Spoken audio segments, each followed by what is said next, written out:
As your daffodils start to show blooms, you're going to be anxious to want to bring some of those blooms inside. Let's see how to make a lovely spring daffodil bouquet. Bring some of the outside in.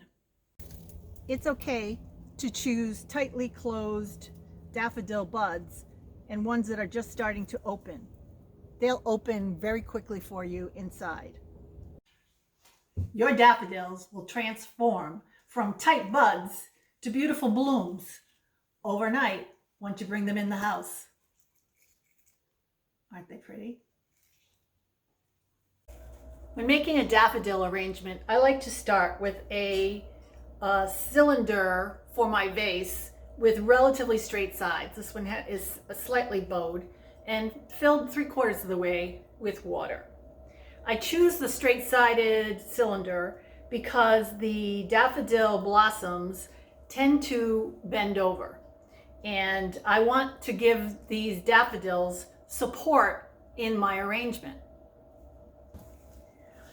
I've chosen clippings from one of the bushes that I have in my yard to provide the structure that is going to hold up the daffodil blossoms.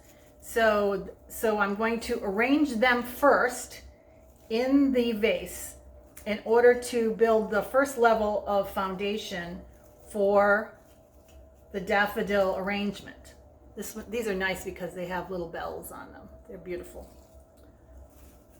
So as you can see, we're starting off with some greenery to support the daffodils. Next, you want to start arranging your daffodil blossoms in amongst the support level that you have. Now these will open overnight and you'll end up with blossoms that look more open,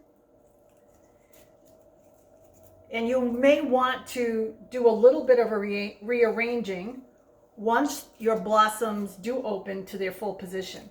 But right now, it's good to just get them placed into your arrangement. Keep filling your vase, arrange your daffodils, and tomorrow you'll have a bright, fully bloomed daffodil bouquet to enjoy some spring.